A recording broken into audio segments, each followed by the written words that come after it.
से इमरान की ज़िंदगी से भरपूर आवाज़ सुनाई दी। मैं सुल्तान बोल रहा हूँ, इमरान फ़ौरन मेरी कोठी पहुँचो, मोस्ट इम्पॉर्टेंट। सर सुल्तान ने बड़ी संजीदगी से कहा, आप अगर जिन्नात के सुल्तान बोल रहे हैं तो मैं हाजिर हो सकता हूँ, वरना नहीं, मजबूरी है। इमरान ने जवाब दिया, मगर सर सुल्तान ने रिसीवर रख दिया, क्योंकि उन्हें अच्छी तरह मालूम था कि इमरान की ऊट पटांग गुफ्तगू कभी ख़त्म नहीं हो सकती। रिसीवर रखकर वो ऑफिस से उठे और फिर उनकी कार कोठी की तरफ दौड़ने लगी। इमरान की तरफ से ही ये सख्त हिदायत थी कि जब भी मिलें कोठी में मिलें, इसलिए उन्हें मजबूरन दफ्तर से उठकर कोठी जाना पड़ा था। उनके कोठी पहुंचने के थोड़ी ही देर बाद मुलाजिम ने इमरान की आमद की इत्तला दी। वो ड्राइंग रूम में पहुंच गए। इमरान सोफे पर बैठा हुआ था, उसकी आंखें बंद थीं, जैसे मुराकबे में हो। सर सुल्तान की आमद की आहट सुनने के बावजूद भी उसने आंखें नहीं खोली।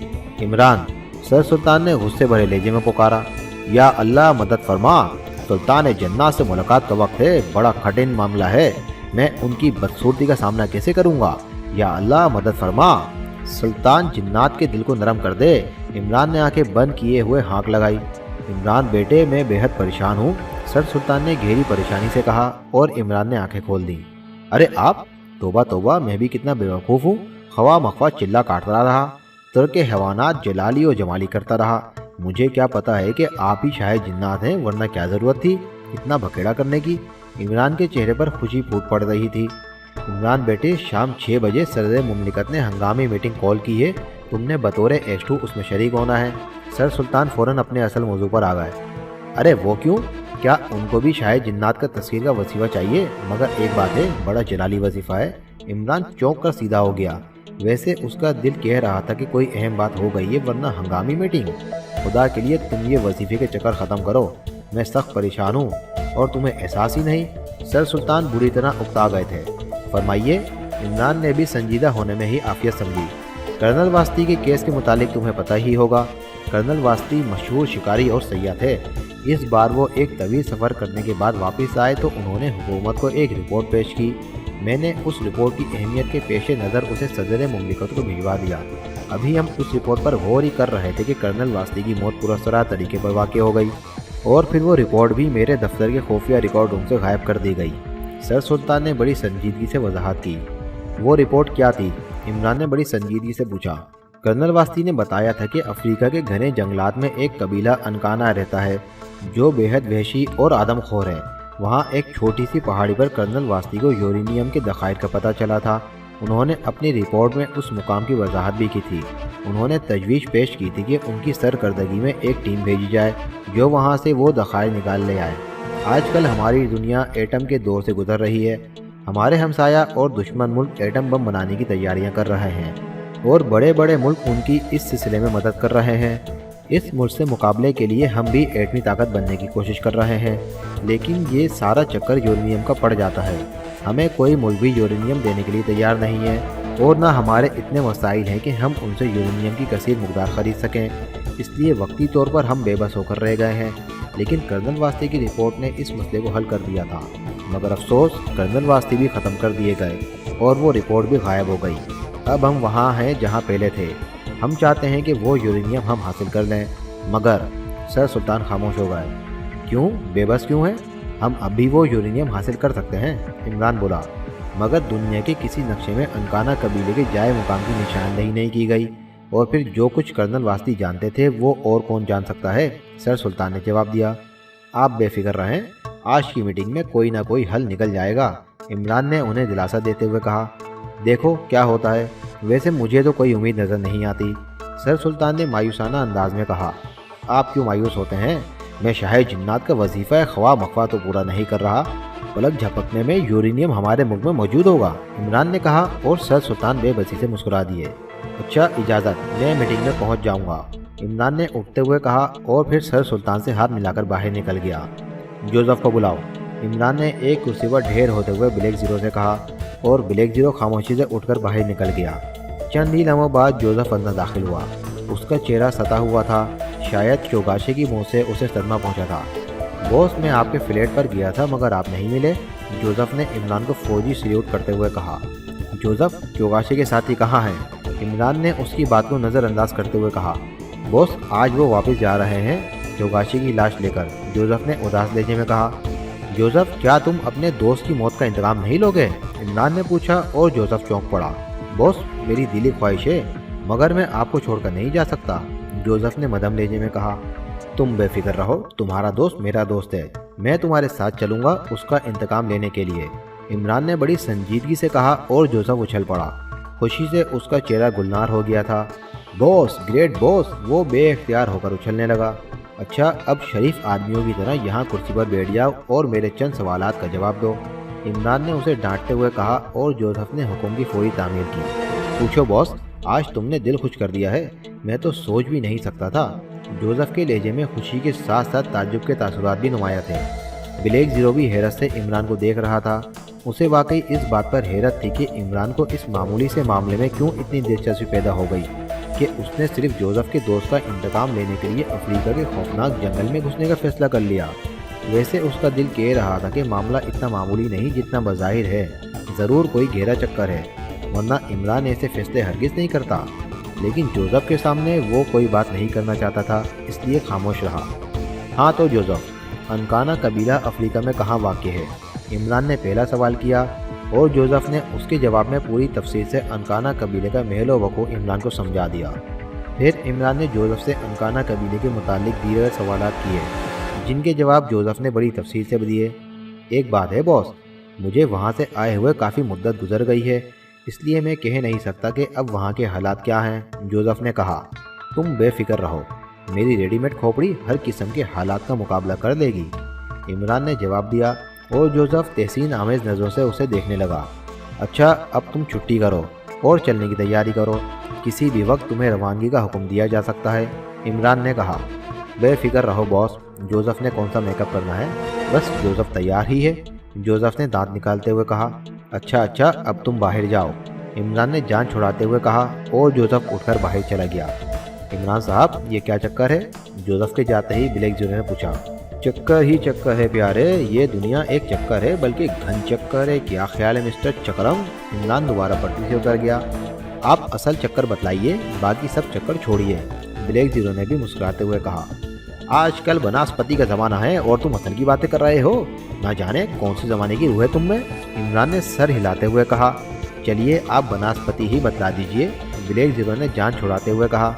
यार ब्लैक ज़ीरो, एक तजवीज़ है, छोड़ें इस सिगरेट सर्विस के चक्कर को और बनास्पति घी की मिल लगा लें, ईमान से वारे नियारे हो जाएंगे, घी के डब्बों पर चमगादड़ की तस्वीर बना देंगे और नाम रखेंगे नूरे नज़र बनास्पति घी, इमरान ने बाकायदा नाम का ऐलान भी कर दिया। उसकी खसूसियात पर भी रोशनी डालेंगे आप, ब्लैक ज़ीरो ने चमगादड़ और नूरे नज़र की तरकीब पर हंसते हुए कहा। क्यों मरवा रहे हो चमगादड़ पर रोशनी डलवा कर, उसे क्यों अपसेट करना चाहते हो, वैसे खसूसियात बतला देता हूँ, इसमें ए से जेड तक तमाम विटामिन शामिल होंगे, शेज़ोर खाएं तो फ़कीर ज़ोर बन जाएं, जिनको ज़्यादा नज़र आने की शिकायत हो उनके लिए तेज़ भेदफ साबित होगा, इंशाअल्लाह सूरज भी नज़र आना बंद हो जाएगा, परी खाए तो चुड़ैल बन जाए, जोसेफ दी ग्रेट खाए तो यूरोपियन नज़र आए, जासूस खाए तो मुजरिम बन जाए, इमरान ने खसूसियात गुंदा शुरू कर दी। बस इतनी खसूसियात काफ़ी हैं, ब्लैक ज़ीरो का पैमाना सब्र लबरेज हो गया। इमरान ने एक नज़र रिस्ट वॉच पर डाली और फिर यकदम संजीदा हो गया। ताहिर, बात यह है कि अभी सदर मुमलिकत की एक मीटिंग कॉल कर रहे हैं, मैंने बतौर एस्टोस में शामिल होना है, इमरान ने कहा। क्यों, ब्लैक ज़ीरो हंगामी मीटिंग का सुनकर चौंक पड़ा और फिर इमरान ने कर्नल वास्ती की रिपोर्ट और यूरेनियम का तमाम चक्कर उसे तफसील से बतलाया। ठीक है, अगर हम यूरेनियम हासिल करने में कामयाब हो जाएं तो हमारा मुल्क भी दफाई लिहाज से दुनिया की चंद बड़ी ताकतों में शामिल हो सकता है, ब्लैक ज़ीरो बेहद संजीदा था। हाँ, इसीलिए मेरा ख्याल है कि हमें यूरेनियम हासिल करने की कोशिश ज़रूर करनी चाहिए, इमरान ने बड़ी संजीदगी से जवाब दिया। एक दरख्वास्त है इमरान साहब, ब्लैक ज़ीरो ने बड़ी लिजाजत से कहा। लिख कर पेश करो, इमरान की संजीदगी फिर गायब होना शुरू हो गई। इस केस में आप मुझे ज़रूर साथ ले चलें, ब्लैक ज़ीरो ने उसे दोबारा मजाक के मूड में आते देखकर जल्दी से कहा। यहाँ का काम कौन संभालेगा, इमरान ने भी संजीदगी से जवाब दिया। आजकल तो वैसे भी अमन व अमान है, फिर हम जल्दी आ जाएंगे, ब्लैक ज़ीरो ने मुदबाना अंदाज में जवाब दिया। अच्छा, मैं गौर करूँगा, पहले जाने का फैसला तो हो जाए, इमरान ने सोचते हुए कहा और फिर उठ खड़ा हुआ। दरवाज़ा खुला और गोल्डमैन अंदर दाखिल हुआ। कमरे में बैठे हुए 4 गैर मुल्की उठ खड़े हुए। गोल्डमैन ने मुंह पर नकाब चढ़ाया हुआ था। गोल्डमैन खामोशी से आकर एक बड़ी कुर्सी पर बैठ गया। उसके बैठने के बाद वो चारों गैर मुल्की भी बैठ गए। रिपोर्ट, गोल्डमैन ने गंभीर लहजे में कहा। कामयाबी बॉस, कोने में बैठे हुए गैर मुल्की ने मुसर्रत से लरसती हुई आवाज़ में जवाब दिया। बोर्ड, गोल्डमैन ने जवाब दिया। उसके लहजे में भी मुसर्रत का असर नुमाया था। फिर उस गैर मुल्की ने जेब से चंद तह किए हुए कागजात निकालकर गोल्डमैन की तरफ बढ़ा दिए। गोल्डमैन ने वो कागजात लिए और फिर उन्हें खोलकर बगौर देखना शुरू कर दिया। ये एक रिपोर्ट थी। वो काफ़ी देर तक उन कागजात का मुताला करता रहा। कमरे में बदस्तूर खामोशी तारी थी। कागजात पढ़कर उसने उन्हें दोबारा तह किया और फिर उन्हें जेब में रख लिया। इसका मतलब है कि कर्नल वास्ती अनकाना ख़जाने की हकीकत जान गया था। गोल्डमैन ने सर्द लहजे में कहा। गैर मुल्कियों ने कोई जवाब नहीं दिया, अलबत्ता उनके चेहरों पर परेशानी के तासुरात उभर आए थे, जैसे उनके लिए ये इतला तशवीशनाक हो। क्या ये लोग जुर्रात करेंगे कि इस रिपोर्ट के गुम हो जाने के बावजूद भी अनकाना कबीले का रुख करें? गोल्डमैन ने जैसे अपने आप से बात करते हुए कहा। क्या कहा जा सकता है बॉस? वैसे मुझे उम्मीद नहीं कि वो बगैर किसी वाज़े सुराग के मोहूम से निशान पर आदम खोर कबीले में घुसने की कोशिश करेंगे। एक गैर मुल्की ने मुदमाना अंदाज में जवाब दिया। मालूम होना चाहिए कि वो लोग इस सिलसिले में क्या फ़ैसला करते हैं। गोल्डमैन ने जवाब दिया। अगर इस सिलसिले में कोई मीटिंग हुई तब तो मालूम हो जाएगा।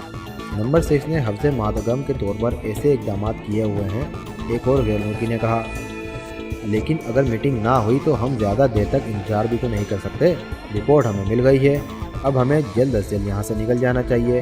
हमारा मकसद हल हो चुका है। चौगाशे कत्ल हो चुका है। गोल्डमैन ने कहा। चौगाशे कत्ल हो चुका है?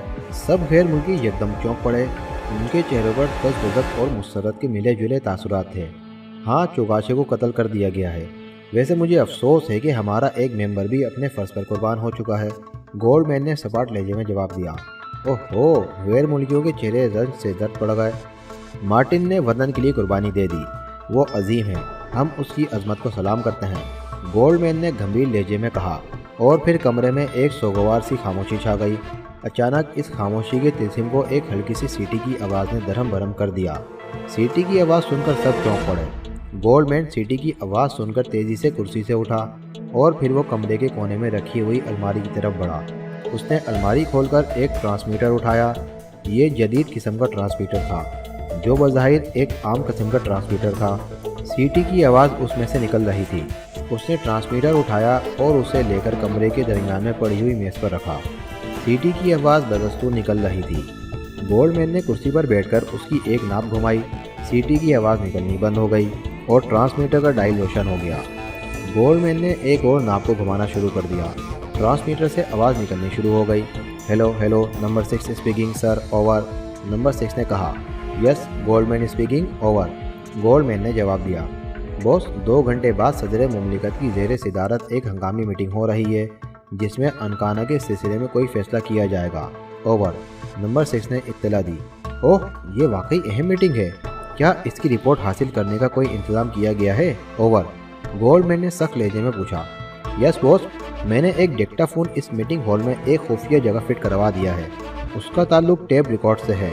आपको तमाम रिपोर्ट मिल जाएगी, ओवर। नंबर 6 ने मुदमाना लहजे में जवाब दिया। वेरी गुड नंबर 6, हम इस मीटिंग की तमाम तफासील के मुंतज़िर हैं। रिपोर्ट हमारे पास पहुंच चुकी है। चौगाशे को कत्ल कर दिया गया है। बॉस की आवाज़ में मुसर्रत थी। गुड न्यूज़ बॉस, आप बेफिक्र रहें। मीटिंग की तमाम तफासील टेप में खुद लेकर आ जाऊंगा, ओवर। नंबर 6 ने जवाब दिया। Okay, over and all, Goldman ने जवाब दिया और फिर नाप घुमा दी। ट्रांसमीटर बंद हो गया। उसने ट्रांसमीटर उठाया और दोबारा उसे अलमारी में रख दिया। बाकी लोगों के चेहरों पर मुसर्रत दौड़ रही थी, शायद मीटिंग की तफसीली रिपोर्ट के मुतालिक सुनकर। आप लोग तैयारियां मुकम्मल कर लें, मीटिंग की रिपोर्ट मिलते ही हम वापस चले जाएंगे, गोल्डमैन ने कुर्सी पर बैठते हुए कहा। ओके बॉस, मगर वापसी का प्रोग्राम क्या है, एक आदमी ने पूछा। हम सब मुख्तलिफ फ़्लाइट से पहले यहाँ से मुख्तलिफ मुल्कों में जाएंगे और फिर वहाँ से इकट्ठे होकर वापस अफ्रीका पहुँचेंगे, गोल्डमैन ने प्रोग्राम बतलाया। ओके बॉस, सब ने जवाब दिया। ठीक है, मीटिंग बर्खास्त, गोल्डमैन ने कहा और फिर वो सब उठकर बारी बारी बाहर चले गए। ऐवान सदर में मिलिट्री के सख्त तरीन पहरे में सदारती मीटिंग हो रही थी। मीटिंग में अहम सरकारी शोबों के सरबराह मौजूद थे। सदर मुमलिकत खुद मीटिंग की सदारत कर रहे थे। इमरान भी हस्बे रिवायत नकाब लगाए बतौर एस्टू वहाँ मौजूद था। नकाब के अंदर भी उसने मेकअप किया हुआ था। उसकी तेज़ नज़रें सारे हाल और मेम्बरान का गहरा जायज़ा ले रही थीं।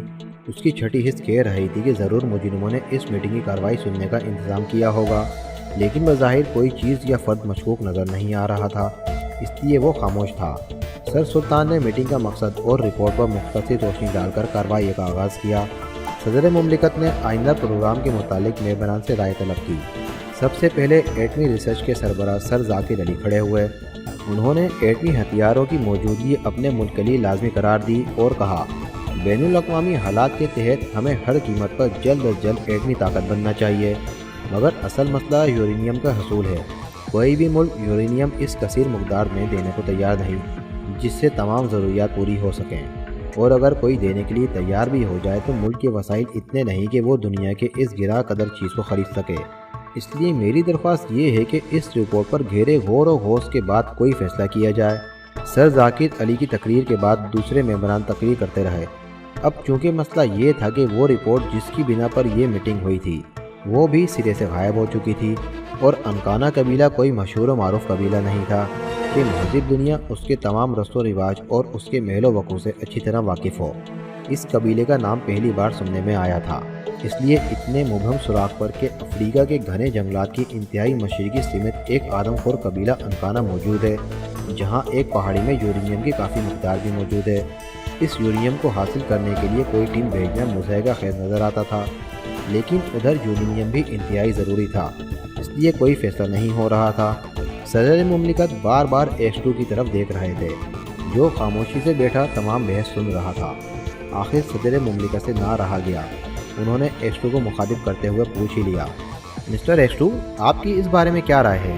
صدر مملکت نے کہا، میرے خیال میں کوئی ٹیم بھیجنا وقت ضائع کرنا اور اس ٹیم کے افراد سے ہاتھ دھونے کے مترادف ہے، ایکس-2 نے بڑے ٹھوس لہجے میں کہا، اور سارے ممبران ان کے ساتھ ساتھ سر سلطان کا منہ بھی لٹک گیا، جیسے انہیں ایکس-2 کے اس فیصلے سے مایوسی ہوئی ہو۔ لیکن مسٹر ایکس-2، ہمارے لیے یورینیم کا حصول انتہائی ضروری ہے، سر سلطان نے کہا۔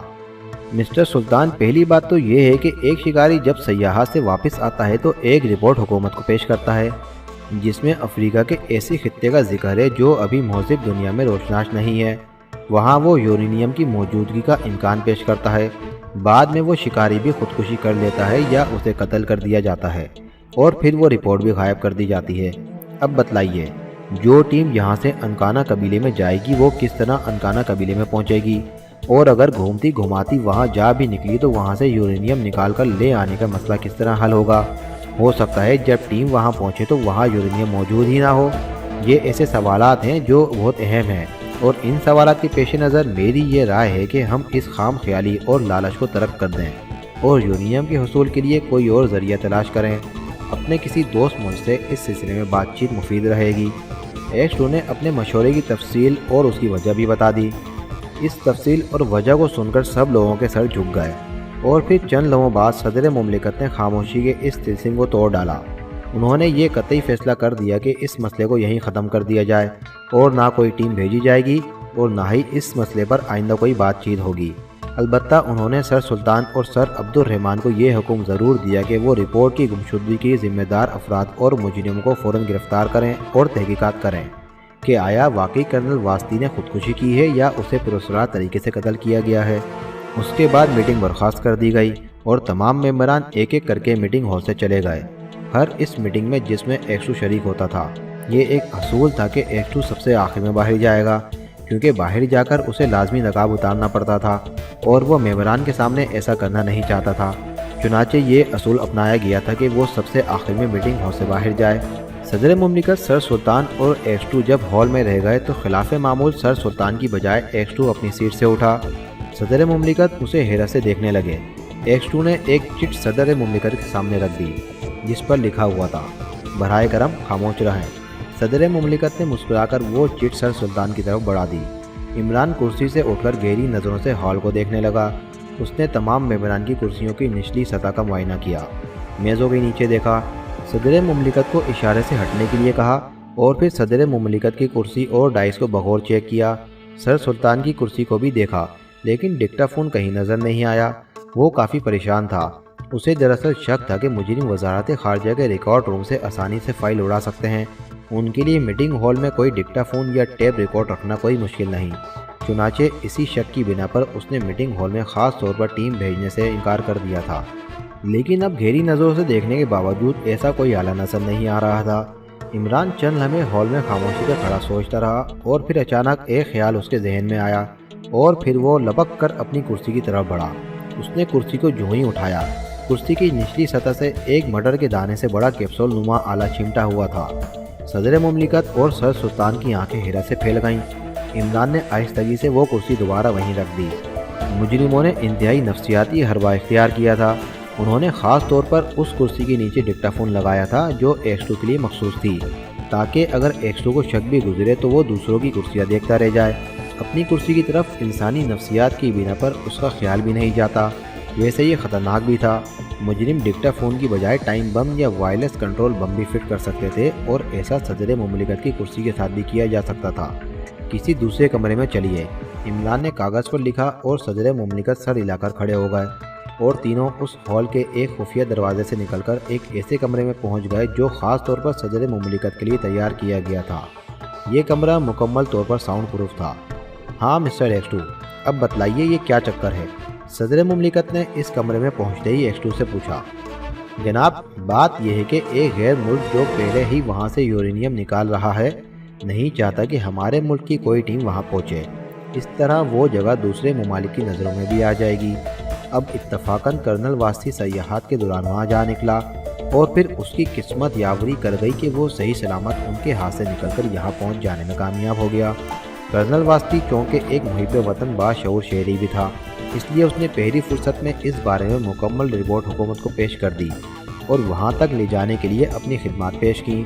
اب دوسری طرف اس غیر ملک نے اپنے جاسوس کرنل واسطی کے پیچھے لگا دیے، جو اتفاق سے انکانا قبیلے کے ایک سردار موسیو چوگاشے کے پیچھے پیچھے ہمارے ملک میں پہنچ گئے۔ انکانا قبیلے کے سردار اور یہاں صدر مملکت اور سر سلطان دونوں بری طرح چونک پڑے۔ جی ہاں، میری یہاں ان سے ملاقات ہو چکی ہے۔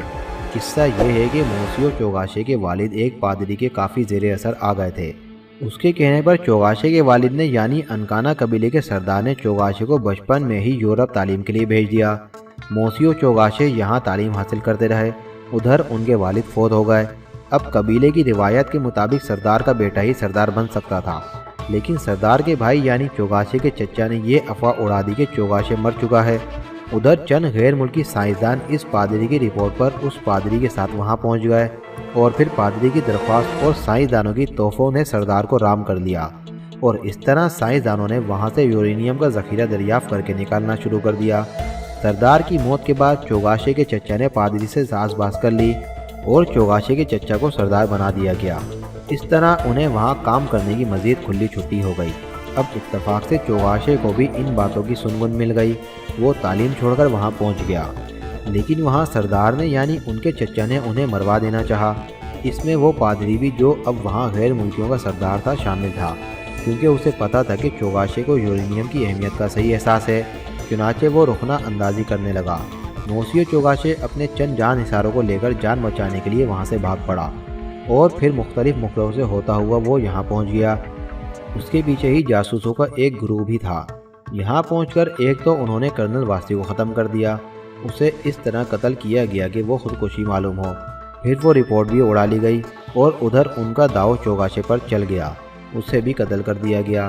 اب وہ آزاد تھے، لیکن انہوں نے ایک بات کا انتظار تھا کہ حکومت اس رپورٹ کے متعلق کیا فیصلہ کرتی ہے، اس لیے انہوں نے میٹنگ ہال میں ڈکٹا فون فٹ کیا۔ اس کی دوسری سائٹ پر یقیناً ٹیپ چل رہا ہوگا، اور میٹنگ کی تمام کارروائی ٹیپ ہو چکی ہوگی۔ مجھے چونکہ پہلے سے شک تھا، اس لیے میٹنگ میں نے ٹیم بھیجنے کی بھرپور مخالفت کی تھی تاکہ وہ لوگ مطمئن ہو جائیں، لیکن میں لازمی طور پر اپنے ممبران پر مشتمل ٹیم وہاں بھیجوں گا، کیونکہ یورینیم کا حصول ہمارے لیے بےحد اہم ہے۔ ایکس2 نے تفصیل بتلا کر ساتھ ہی فیصلہ بھی سنا دیا۔ کمال ہے، ہمیں حیرت ہے کہ آپ پس منظر سے اتنی گہری واقفیت رکھتے ہیں۔ صدر نے حالات سننے کے بعد تحسین آمیز نظروں سے ایکس2 کو دیکھتے ہوئے کہا، اور سر سلطان کا سینہ فخر سے تن گیا۔ عمران نے ایک نظر سر سلطان کی طرف دیکھا اور پھر مسکرا دیا۔ دراصل ہماری آنکھیں ہر وقت کھلی رہتی ہیں، اس لیے ہمیں حالات کا زیادہ علم رہتا ہے، عمران نے سنجیدگی سے جواب دیا۔ ہمیں آپ پر اور آپ کے ڈپارٹمنٹ پر فخر ہے، صدر نے جذبات سے مغلوب ہو کر کہا۔ عمران بھلا کیا جواب دیتا، خاموش رہا۔ چند لمحوں تک وہاں خاموشی رہی، پھر صدر مملکت نے کہا، مسٹر ایکس2، آپ جن ممبران کی ٹیم وہاں بھیجیں گے کیا ان میں کوئی سائنسدان بھی شامل ہوگا؟ جی ہاں، یقیناً، عمران نے جواب دیا۔ کتنے آدمی بھیجنے کا ارادہ ہے؟ صدر نے دوسرا سوال کیا۔ یہ آپ مجھ پر چھوڑ دیں، میں انتہائی سوچ سمجھ کر فیصلہ کروں گا، عمران نے ٹالتے ہوئے کہا۔ دراصل میں چاہتا تھا کہ اس ٹیم میں ملٹری انٹیلیجنس کے بھی چند آدمی شامل کر لیے جائیں۔ صدر مملکت نے اپنی تجویز پیش کی۔ مجھے کوئی اعتراض نہیں، لیکن انہیں میرے آدمیوں کے ماتحت کام کرنا پڑے گا، عمران نے چند لمحے سوچنے کے بعد جواب دیا۔ اوکے ٹھیک ہے، میں آپ کے فیصلے سے متفق ہوں، صدر نے اٹھتے ہوئے کہا۔ سر سلطان، آپ مجھ سے اجازت نامے پر دستخط کرا لیں تاکہ رسمی کارروائی ختم ہو جائے۔ بہتر جناب، سر سلطان نے مدبانہ لہجے میں جواب دیا، اور پھر عمران اور سر سلطان صدر مملکت سے اجازت لے کر کمرے سے باہر نکل آئے۔ عمران، مجھے شام کو ملنا، سر سلطان نے باہر نکلتے ہی عمران سے سرگوشی کے لہجے میں کہا۔ بہتر، میں عمران کو آپ کے پاس روانہ کر دوں گا، عمران نے X2 کے لہجے میں جواب دیا، اور سر سلطان مسکرا کر خاموش ہو گئے۔ معاملہ ہمارے حق میں بہتر ہی رہا، گولڈمین نے ٹیپ ریکارڈ کا سوئچ بند کرتے ہوئے کہا، اور سامنے بیٹھے ہوئے غیر ملکیوں کے چہرے خوشی سے کھل اٹھے، اور ان کا یہ فیصلہ بھی بھگ بجانب ہے۔ مبہم سے کلیوں پر وہ اتنا بڑا رسک کیسے لے سکتے تھے؟ ایک غیر ملکی نے رائے پیش کرتے ہوئے کہا۔ ہاں ٹھیک ہے، بہرحال خطرہ تو تھا، یہ ایشیائی ہوتے تو سرفرے ہیں، سوچتے سمجھتے نہیں، بس جذباتی فیصلے کرتے ہیں، گولڈمین نے کہا۔ اب کیا پروگرام ہے باس؟ ایک نے پوچھا۔ میں مرکز کو اپنی مفصل رپورٹ آج بھیجتا ہوں، کل ہم اس ملک سے چلے جائیں گے، میں مختلف فلائٹس میں سیٹیں بک کرا دوں گا، اور پھر باری باری سب کو اطلاع مل جائے گی، گولڈمین نے کہا، اور پھر اٹھ کھڑا ہوا۔ صاف ظاہر تھا کہ وہ اب میٹنگ برخاست کرنا چاہتا ہے۔ تمام غیر ملکی باری باری کمرے سے باہر نکل گئے۔ ان کے جانے کے بعد گولڈمین نے دروازہ بند کیا، اور پھر اس نے ایک الماری کھول کر ٹرانسمیٹر اٹھایا اور اسے لے کر دوبارہ کرسی پر آ کر بیٹھ گیا۔ اس نے ٹرانسمیٹر کو میز پر رکھ کر اس کی ناپ گھما کر اسے آن کیا، اور مختلف نابیں گھمانے کے بعد جب ایک مخصوص ہندسے پر سوئی رک گئی تو اس نے ایک لمحے کے لیے ادھر ادھر دیکھا، اور پھر پش پر لگا ہوا ایک چھوٹا سا بٹن آن کر دیا۔ ٹرانسمیٹر سے ہلکی ہلکی آوازیں پیدا ہونے لگیں، یہ سمندر کے شور جیسی آوازیں تھیں۔ جلد ہی یہ آوازیں معدوم ہو گئیں۔ اب ایک صاف مگر انتہائی کرخت آواز ان پر غالب آ گئی۔ Hello, HQ centre speaking, over. یہ آواز سنتے ہی گولڈمین نے پھرتی سے ہاتھ دوبارہ پش کے بٹن پر رکھا، اور پھر اسے دبا کر کہنے لگا، hello, Goldman from P operation C speaking, over. Goldman نے جواباً کہا، ویسے اس کا لہجہ قدرے مدبانہ تھا۔ گولڈمین، ایک منٹ رکو، بوس سے رابطہ قائم کیا جا رہا ہے، اوور۔ جواب ملا، اور گولڈمین خاموش بیٹھا رہا۔ سمندر کے شور کی آوازیں دوبارہ تیز ہو گئیں۔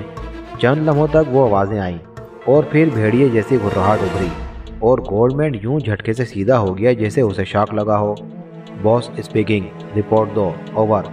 وہی بھیڑیے جیسی آواز سنائی دی۔ Goldman from P operation C speaking, sir, mission کامیاب رہا، سی کو قتل کر دیا گیا ہے، W کو موت کے گھاٹ اتارا جا چکا ہے۔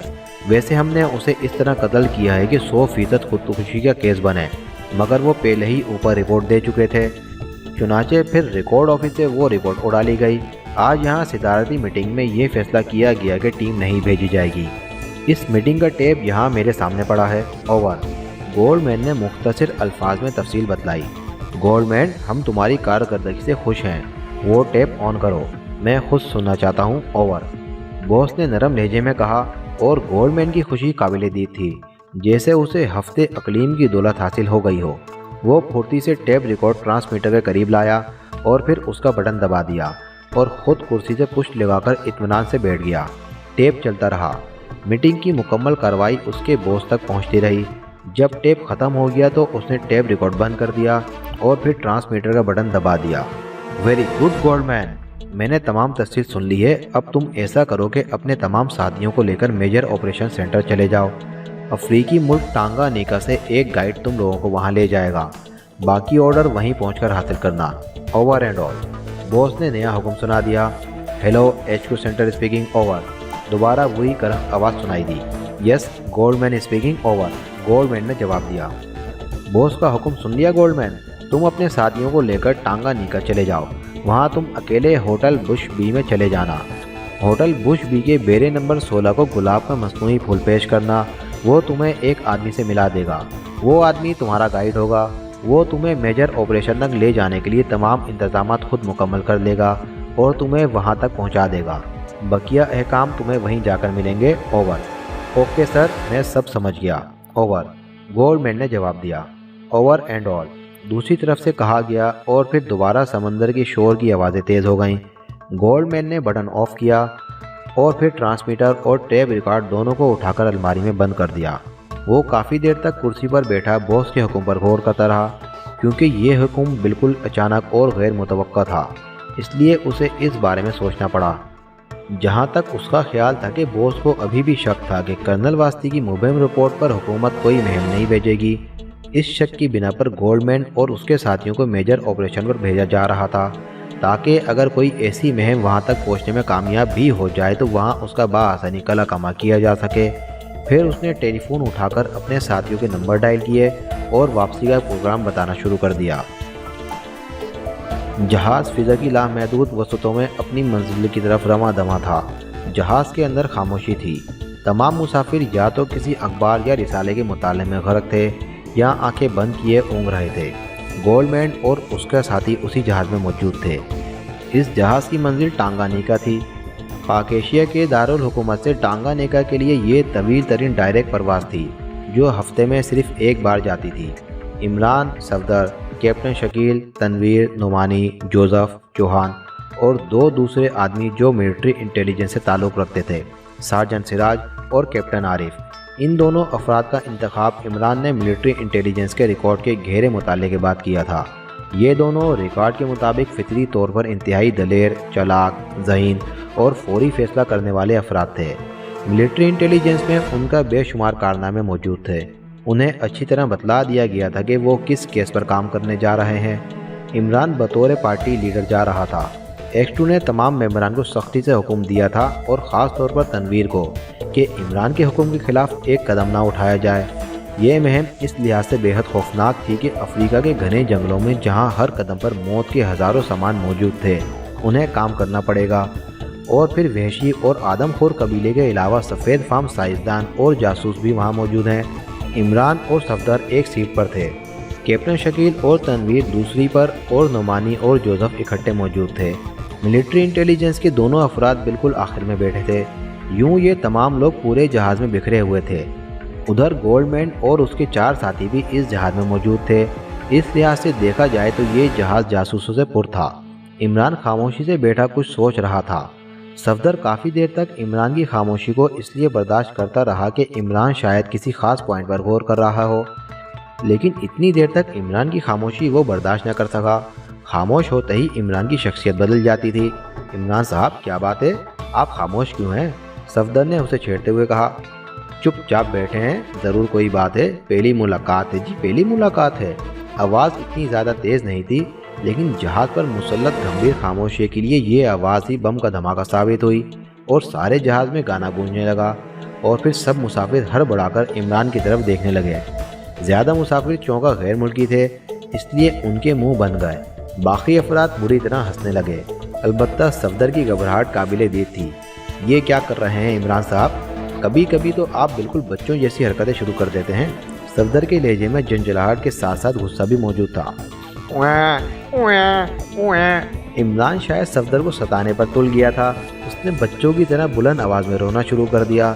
अब सफदर को समझ में नहीं आ रहा था क्या करे।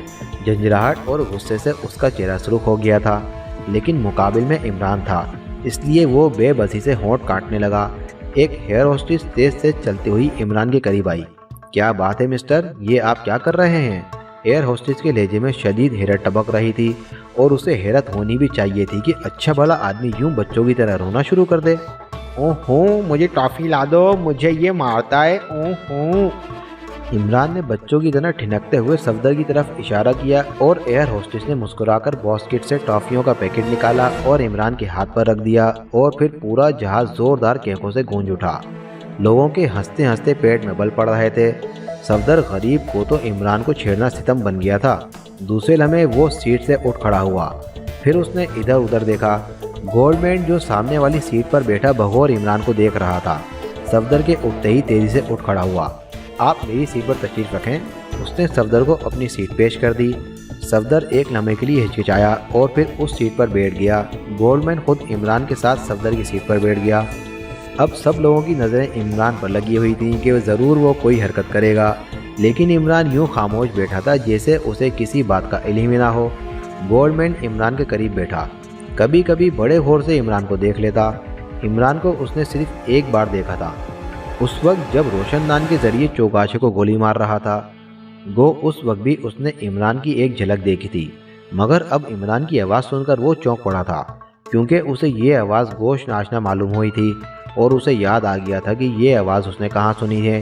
یقیناً یہ آواز موسیو چوگاشے کو گولی مارنے سے پہلے اس نے سنی تھی، چنانچہ یقیناً یہی نوجوان اس وقت وہاں موجود ہوگا، اور پھر صفدر کے اٹھنے کو اس نے غنیمت جانا۔ اس طرح وہ نوجوان کے زیادہ قریب ہو سکتا تھا، اور پھر قریب بیٹھ کر اس نے بغور عمران کے چہرے کی طرف دیکھا۔ وہ دراصل میک اپ کا شک مٹانا چاہتا تھا، لیکن عمران کے چہرے پر موجود پلاسٹک میک اپ اتنا مکمل اور بہترین تھا کہ وہ نزدیک سے بھی بغور دیکھ کر نہ پہچان سکا۔ کیا میں عورت ہوں؟ عمران نے اچانک جھک کر گورنمنٹ کے کانوں میں سرگوشی کی۔ لہجہ بےحد سنجیدہ تھا۔ گورنمنٹ اس اچانک سوال پر گڑبڑا گیا۔ انتہائی غیر متوقع سوال تھا۔ وہ کیا جواب دیتا؟ نہیں تو، گورنمنٹ نے بھوکلاہٹ سے ہکلاتے ہوئے کہا۔ تو پھر آپ مجھے یوں بغور کیوں دیکھ رہے ہیں؟ کہیں آپ کی جنس تو نہیں تبدیل ہو رہی؟ عمران نے قدرے مسکراتے ہوئے کہا، اور اس بار گورنمنٹ سنبھل چکا تھا۔ مسٹر خاموش بیٹھو، مجھے اس قسم کا مذاق پسند نہیں۔ گورنمنٹ نے اس پر روب جھاڑنے کے لیے انتہائی سخت لہجے میں کہا۔ تم سے زیادہ سخت لہجے میں بھی بول سکتا ہوں۔ ویسے بائی دا وے تمہیں کس قسم کا مذاق پسند ہے؟ عمران شاید اسے ستانے پر تل گیا تھا۔ گورنمنٹ اب بھلا کیا جواب دیتا؟ وہ خاموش رہا۔ ویسے اب وہ دل ہی دل میں پچھتا رہا تھا کہ خواہ مخواہ اس مصیبت کو دعوت دے ڈالی۔ اب وہ سوچ رہا تھا کہ ہو سکتا ہے کہ وہ آدمی نہ ہو، اس کی صرف آواز ہی اس سے ملتی جلتی ہو، کیونکہ عمران کی باتیں سن کر اسے مکمل یقین ہو گیا تھا کہ یہ آدمی مکمل پاگل تو نہیں، البتہ ہاف مائنڈڈ ضرور ہے۔ چنانچہ اس نے پیچھا چھڑانے کے لیے صفدر کی طرف دیکھا اور پھر اسے اپنی سیٹ پر واپس آنے کا اشارہ کیا۔ صفدر خاموشی سے اٹھ کر آیا اور اپنی سیٹ پر بیٹھ گیا۔ گولڈمین واپس اپنی سیٹ پر چلا گیا تھا۔ صفدر، یہ آدمی مجھے خطرناک محسوس ہو رہا ہے۔ عمران نے صفدر کے بیٹھتے ہی اس کے کان میں سرگوشی کی اور صفدر چونک پڑا۔ کون سا؟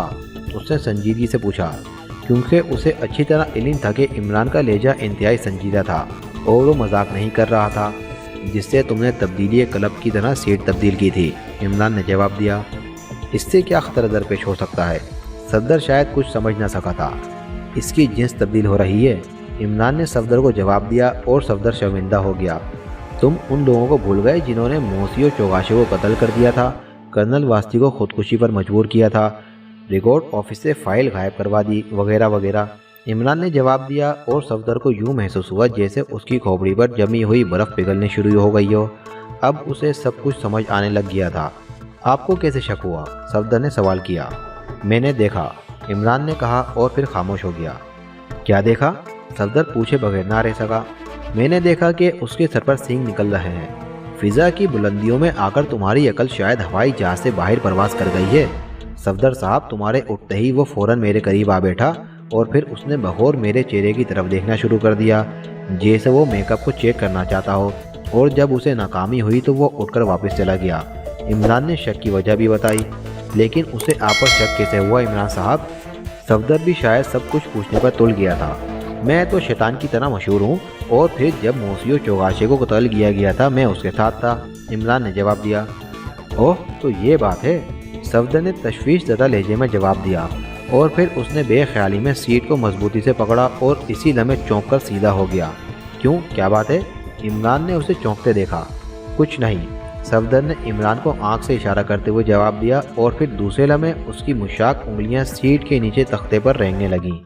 پھر جب وہ واپس آئیں تو ان انگلیوں میں ایک چھوٹا سا ڈکٹا فون تھا، جس کی ایک سائیڈ میں ایسا مسالہ لگا ہوا تھا جو لکڑی کپڑا ہر جگہ آسانی سے چمٹ جاتا تھا۔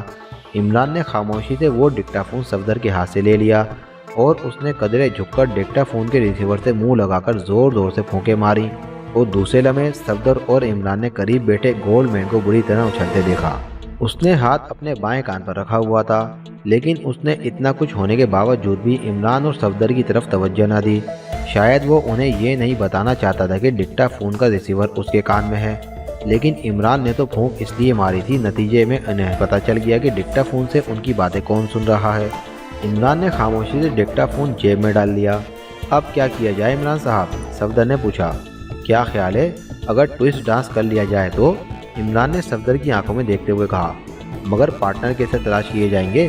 सफदर ने संजीदगी से जवाब दिया। शम्मा को उठा लो, परवाने खुद ब खुद साथ चले आएंगे। इमरान ने फिल्मी अंदाज में मुकालमा बोला।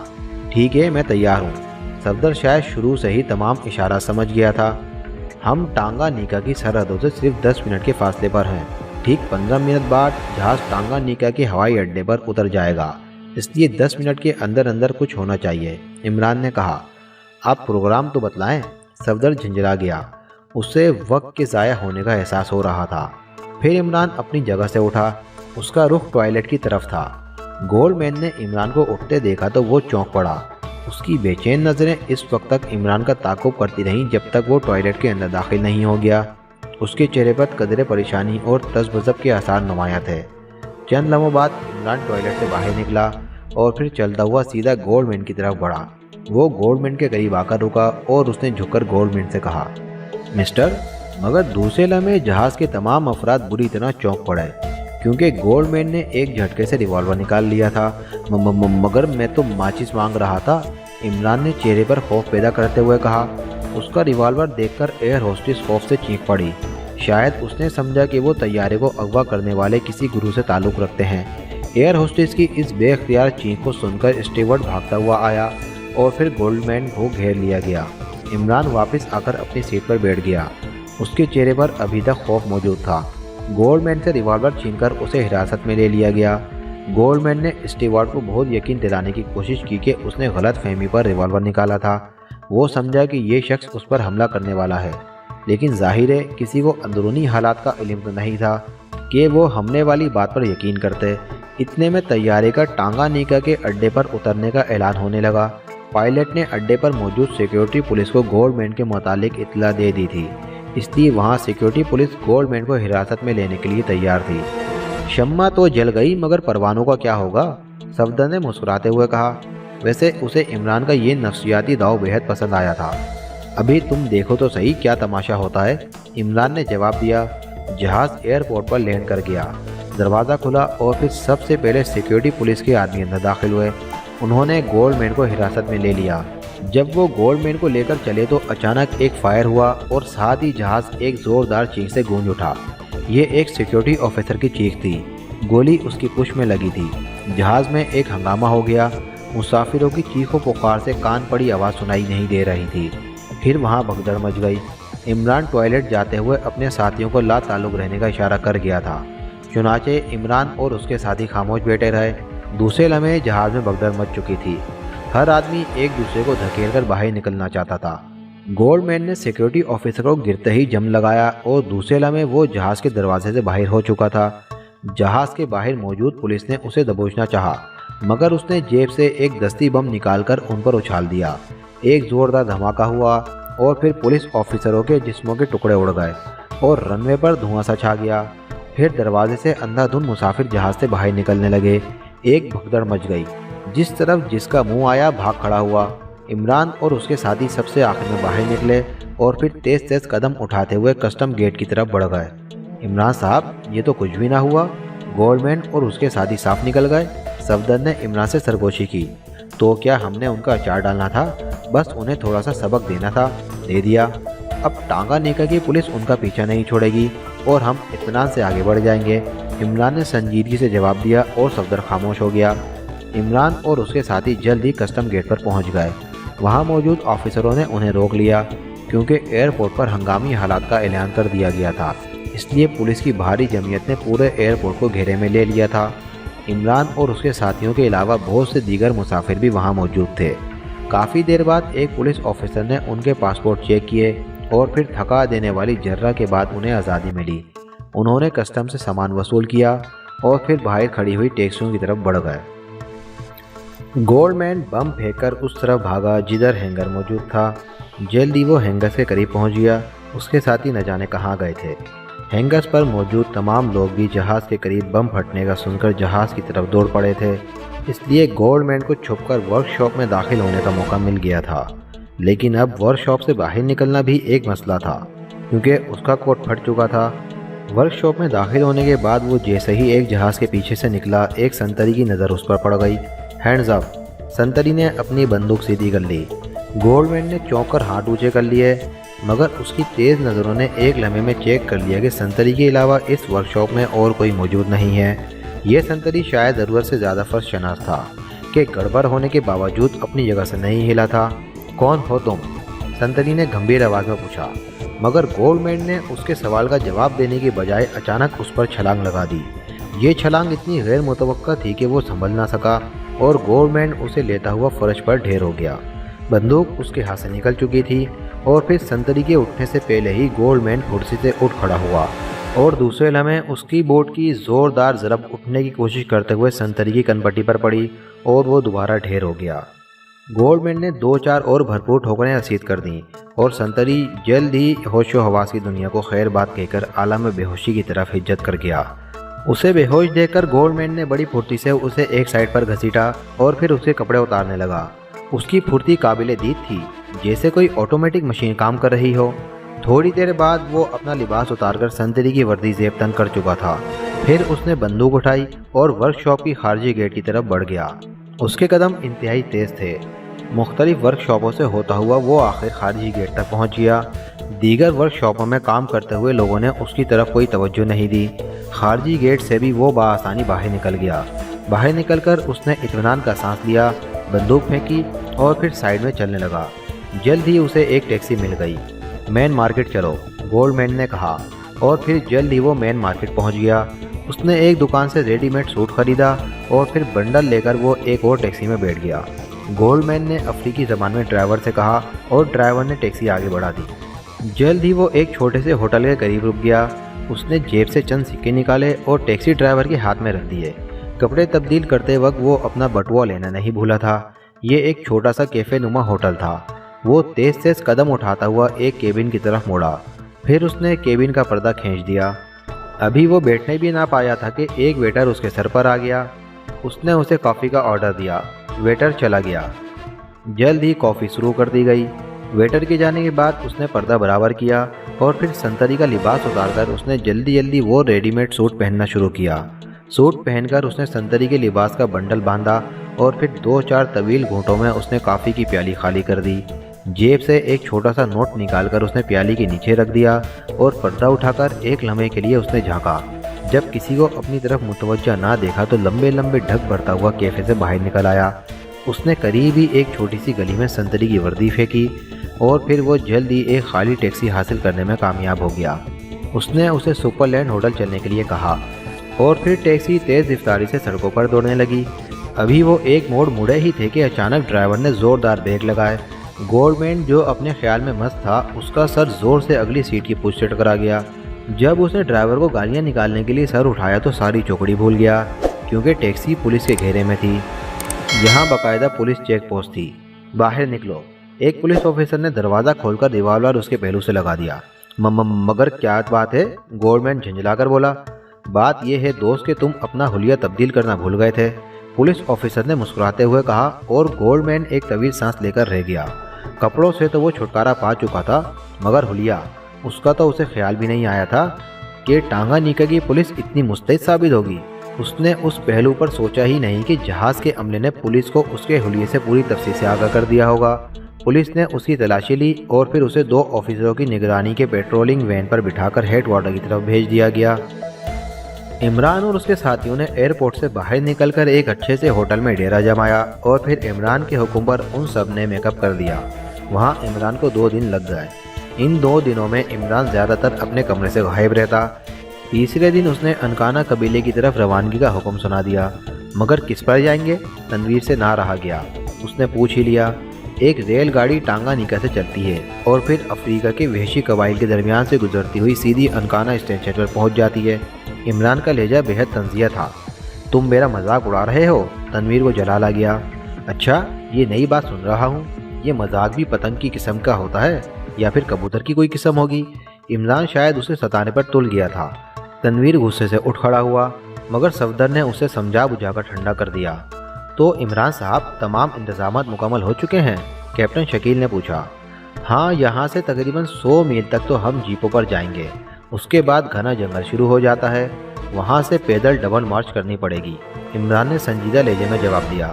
کیا انکانا قبیلے کا راستہ معلوم ہے؟ صفدر نے پوچھا۔ یہ ہمارا بلیک اینڈ ریڈ آدمی کب کام آئے گا؟ عمران نے جوزف کی طرف اشارہ کرتے ہوئے کہا، اور جوزف نے خوشی سے دانت نکال دیے۔ اس دلیل نے سب کو مطمئن کر دیا۔ پھر عمران نے ہوٹل کا بل چکایا اور انہیں لے کر ٹیکسیوں میں چل دیا۔ شہر سے کافی دور ایک چھوٹے سے احاطے میں بڑی بڑی جیپیں موجود تھیں۔ کیپٹن شکیل، نعمانی، چوہان اور کیپٹن عارف، تم ایک جیپ میں بیٹھو، تم لوگ باری باری ڈرائیونگ کرو گے کیونکہ راستہ بہت خراب ہے۔ میں، صفدر، تنویر، جوزف، سارجن سراج اور موسی و نشارہ اگلی جیپ میں ہوں گے، عمران نے بتایا۔ یہ موسی و نشارہ کون صاحب ہیں؟ صفدر نے حیرت سے ادھر ادھر دیکھتے ہوئے کہا۔ یہ یہاں کے مقامی آدمی ہیں، بہترین نشانہ باز اور ذہین آدمی ہیں۔ میں نے انہیں کرائے پر اپنے ساتھ لے لیا ہے، ابھی آ جاتے ہیں، عمران نے بتلایا۔ اور پھر چند لمحوں بعد احاطے میں ایک لمبا تڑنگا افریقی داخل ہوا۔ افریقی ہونے کے باوجود اس کے جسم پر سوٹ موجود تھا۔ چلیں مسٹر عمران، افریقی نے انگریزی زبان میں عمران سے پوچھا۔ ہاں موسیو نکارہ، چلیں، عمران نے جواب دیا اور باقی سب لوگ ہنس پڑے۔ نشارہ اچھل کر اگلی جیپ میں سوار ہو گیا۔ ان کے ساتھ والے سامان کے علاوہ دونوں جیپیں مختلف تھیلوں سے بھری ہوئی تھیں۔ نہ جانے عمران نے کیا کیا خرید لیا تھا۔ جیپیں اسٹارٹ ہو کر احاطے سے باہر نکلیں۔ پہلی جیپ کا اسٹیئرنگ عمران کے ہاتھوں میں تھا اور پچھلی جیپ کی ڈرائیونگ کیپٹن شکیل نے سنبھال رکھی تھی۔ کافی دور تک دونوں جیپیں ایک پختہ سڑک پر دوڑتی چلی گئیں۔ پھر پختہ سڑک ختم ہو گئی۔ اب ایک کچی سی سڑک تھی جس کی حالت قطعی ناگفتہ بے تھی۔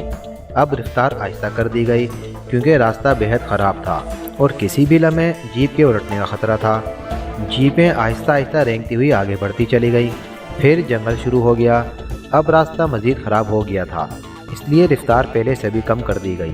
عمران اور کیپٹن شکیل تو ڈرائیونگ کے چکر میں پھنسے ہوئے تھے، البتہ باقی لوگ جنگل کا نظارہ بڑی دلچسپی سے کر رہے تھے۔ چلتے چلتے انہیں شام ہو گئی۔ پھر جیپ کی ہیڈ لائٹس آن کر دی گئیں اور جیپیں اب چیونٹی کی رفتار سے آگے بڑھنے لگیں۔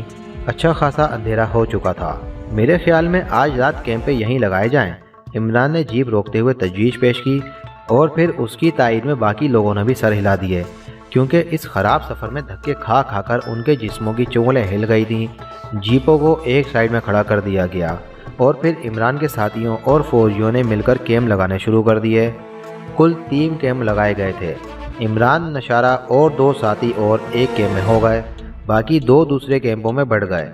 وہیں آگ جلا دی گئی اور پھر بند ڈبوں سے کھانا نکال کر سب لوگ کھانے لگے۔ کیمپوں کی نگرانی کے لیے مختلف اوقات مقرر کر دیے گئے۔ جوزف، نشارہ اور کیپٹن عارف کی پہلے ڈیوٹی تھی۔ باقی سب لوگ چونکہ بہت تھک گئے تھے، اس لیے جلد ہی پاؤں پسار کر سو گئے۔ البتہ جوزف، نشارہ اور کیپٹن عارف کیمپوں کے باہر برین گنیں ہاتھ میں لے کر پہرا دینے میں مصروف تھے۔ پچھلی رات تنویر، نعمانی اور صفدر کی پہرا دینے کی باری تھی۔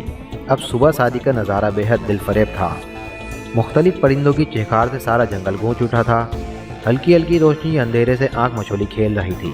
تنویر اور نعمانی تو اس نظارے میں مست ہو گئے، مگر صفدر بہت چوکنا تھا۔ دراصل ابھی ابھی اس کے کانوں میں ایک عجیب سی آواز پہنچی تھی۔ چونکہ اس کا کیمپ جیپوں سے زیادہ قریب تھا، اس لیے آواز اس کے کانوں میں پڑ گئی۔ پہلے تو اس نے اسے اپنا وہم گردانا، مگر دوسری مرتبہ یہ آواز سن کر وہ چوکنا ہو گیا۔ یہ آواز جیپوں کے دوسری طرف سے آ رہی تھی۔ چنانچہ وہ آہستہ آہستہ چلتا ہوا جیپوں کی طرف بڑھنے لگا۔ اس کے ہاتھ میں کسی بھی ناگہانی آفتاب سے نپٹنے کے لیے برین گن موجود تھی۔ اس کی انگلی ٹریگر دبانے کے لیے پوری طرح تیار تھی۔ وہ ایک جیپ کے قریب جیسے ہی پہنچا، اچانک اسے محسوس ہوا جیسے کوئی آدمی جیپ کا دروازہ کھول کر دوسری طرف کودا ہو۔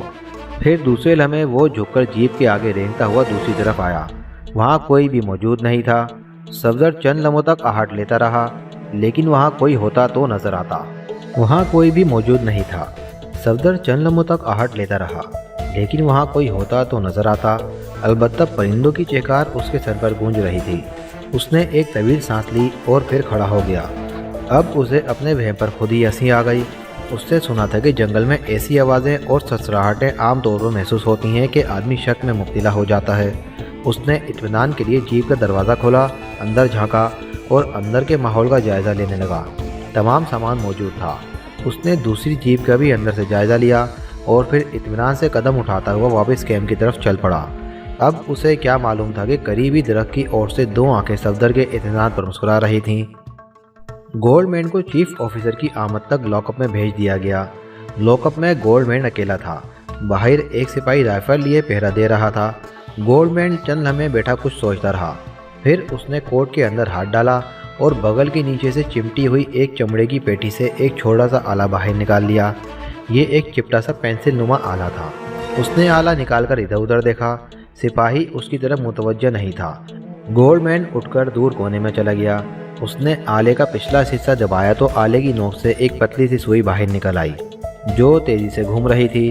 गोल्डमैन ने वो सुई दीवार के साथ लगा दी। दीवार गो सीमेंट के ब्लॉकों से बनी हुई थी, लेकिन वो सुई उसमें इस तेजी से घुसती चली गई जैसे वो सीमेंट की बजाय मोम की बनी हुई हो। जल्द ही पूरी सुई दीवार में गुम हो गई। चंद लम्हे गोल्डमैन रुका रहा, फिर उसने सुई वापस खींच ली। अब दीवार में एक बारीक सुराख था। सुराख इतना बारीक था कि बहौर देखने के बावजूद भी नजर नहीं आ सकता था। फिर उसने एक और बटन दबाया तो सुई वापस चली गई। अलबत्ता आले में से हल्की हल्की आवाज़ आने लगी। Hello hello, headquarter speaking, over. दूसरी तरफ से आवाज़ आई। Goldman speaking from Tanganyika, over. Goldman ने जवाब दिया। गोल्डमैन, तुम टांगानिका पहुंच चुके हो? क्या बात है, तुमने पॉइंट 4 पर क्यों बात की है? ओवर। दूसरी तरफ से आवाज़ आई। लहजे में हल्की सी परेशानी थी। फिर गोल्डमैन ने तमाम हालात बता दिए। इसका मतलब है तुम खतरे में हो। ठीक है, हम अभी टांगानिका को कॉल करके तुम्हारे मुतालिक इत्तला दे देते हैं। जल्द ही तुम्हें रिहा करा लिया जाएगा, ओवर। दूसरी तरफ से आवाज़ आई। Okay sir, over. गोल्डमैन ने मुदबाना लहजे में जवाब दिया। ओवर एंड ऑल, जवाब दिया गया। और फिर गोल्डमैन ने बटन बंद करके आला दोबारा वापस बगल के नीचे मौजूद चरमी पेटी में रख दिया। अब वो इत्मीनान से बैठ गया। फिर चंद ही मिनटों बाद दरवाज़ा खोला गया और 2 सिपाही उसे लेकर अंदर ऑफिस की तरफ चल पड़े। जल्द ही गोल्डमैन चीफ ऑफिसर के सामने था। उसकी तलाशी ली है? चीफ ऑफिसर ने, जो उधेड़ उम्र का आदमी था, दूसरे ऑफिसरों से पूछा। जी हाँ, एक ऑफिसर ने जवाब दिया। क्या बरामद हुआ? चीफ ऑफिसर ने पूछा। फिर एक ऑफिसर ने एक रुमाल खोलकर मेज़ के सामने रख दिया। उसमें एक पासपोर्ट था, बटुआ और चंद मामूली किस्म के कागजात थे। तलाशी अच्छी तरह ली गई है? चीफ ऑफिसर ने बगौर गोल्डमैन को देखते हुए पूछा। जी हाँ, उसी ऑफिसर ने जवाब दिया जिसने वो चीज़ें पेश की थीं। ऐसे मुजरिम बेहद ख़तरनाक होते हैं। मेरे सामने इसकी मुकम्मल तलाशी लो। चीफ ऑफिसर शायद हद से ज़्यादा मोहतात वाक़ हुआ था। चीफ ऑफिसर के हुक्म पर एक बार फिर ऑफिसर ने गोल्डमैन की तलाशी लेनी शुरू कर दी। इसके इर्द गिर्द चंद सिपाही रिवॉल्वर ताने खड़े थे, इसलिए गोल्डमैन खामोशी से खड़ा था। फिर अचानक ऑफिसर का हाथ गोल्डमैन के बगल के नीचे तक पहुंच गया। फिर वो हैरत से उछल पड़ा। क्या हुआ? सबने उसे चौंकते देखकर पूछा। और फिर ऑफिसर ने उसके कपड़े उतार दिए। अब एक चरमी डोरी के जरिए चरमी पेटी उसके बगल में मौजूद साफ नजर आने लगी। ऑफिसर ने वो चरमी पेटी उतार ली और फिर जब अंदर हाथ डालकर वो आला निकाला तो सब हैरान रह गए। चीफ ऑफिसर के चेहरे पर अपनी कामयाबी और दूर अंदेशी पर खुशी की परछाइयाँ रक्स कर रही थीं। ये क्या है? चीफ ऑफिसर ने पूछा। ये बज़ाहिर तो कोई पेंसिल नज़र आ रही है, ऑफिसर ने कहा। नहीं, पेंसिल इस तरह छुपाकर नहीं रखी जाती। फिर ऑफिसर ने आले को पुश की तरफ से दबाया। वो ऐसा बहुत एहतियात से कर रहा था क्योंकि उसे खतरा था कि कहीं बटन दबते ही कोई बम वगैरह ना फट पड़े। मगर बटन दबते ही उसकी नोक से एक पतली सी लंबी सुई बाहर निकल आई जो इंतहाई तेज़ी से घूम रही थी। ऑफिसर हैरत से देख रहे थे, लेकिन उसकी वजह तस्मिया उनकी समझ में नहीं आ रही थी। ऑफिसर ने फिर वही बटन दबाया। वो सुई वापस चली गई, लेकिन कुछ भी ना हुआ। कुछ पता नहीं चल रहा सर, बहरहाल ये कोई पुरस्कार आला है, चीफ ऑफिसर ने गोल्डमैन की तरफ इशारा करते हुए कहा। और गोल्डमैन दिल ही दिल में मुस्कुरा रहा था। उसे अच्छी तरह इल्म था कि जब तक सुई को किसी दीवार के अंदर एक दफ़ा ना घोंप दिया जाए, ट्रांसमीटर नहीं जाग सकता। और इस आइडिया का कोई तस्वुर ही नहीं कर सकता था। इसलिए वो मुतमईन था कि ये कितना ही जोर लगा लें, उसकी असल माहियत का अंदाज़ा नहीं लगा सकते। बताओ ये क्या है? एक ऑफिसर ने सख्त लहजे में गोल्डमैन से पूछा। एक पेंसिल है, गोल्डमैन ने जवाब दिया। उसके इत्मीनान भरे लहजे ने ऑफिसरों के दिलों में आग भर दी। लेकिन इससे पहले कि वो उसके खिलाफ कोई मजीद कार्रवाई करते, एक चपड़ासी कमरे में दाखिल हुआ। उसने एक लिफाफा चीफ ऑफिसर के सामने रख दिया। चीफ ऑफिसर ने हैरत से लिफाफा खोलकर उसमें से कागज़ निकाला और फिर कागज़ पढ़कर वो चौंक पड़ा। उसने एक लम्हे के लिए उलट पुलट कर कागज़ देखा और फिर तवील सांस लेते हुए कागज़ वापस लिफाफे में रख दिया। बाकी लोग उसकी शक्ल देख रहे थे। इस आदमी को वजारत दाखिला ने फ़ौरन तलब किया है, उसने ऑफिसर को कागजात के मंदरजात के मुतालिक बताते हुए कहा। फिर जनाब, ऑफिसर भी इस अचानक हुक्म पर कदरे परेशान हो गए। इसे मुसल्ला हिफाजत में फ़ौरन सेक्रेटरी के सामने पेश करने का इंतज़ाम किया जाए, चीफ ऑफिसर ने कहा और ख़ुद उठकर कमरे से बाहर निकल गया। चंद लम्हों बाद एक पेट्रोलिंग जीप गोल्डमैन और 2 सिपाहियों को लेकर तेज़ी से सड़क पर दौड़ रही थी। ایک سنسان سی سڑک پر اچانک ایک کار نے آگے بڑھ کر ان کا راستہ روک لیا۔ پھر 3 نقاب پوشوں نے جیپ کا محاصرہ کر لیا۔ پھر 3 اور نقاب پوش بھی جو شاید سڑک کے سائیڈوں میں چھپے ہوئے تھے آگے بڑھ آئے۔ دوسرے لمحے وہاں سے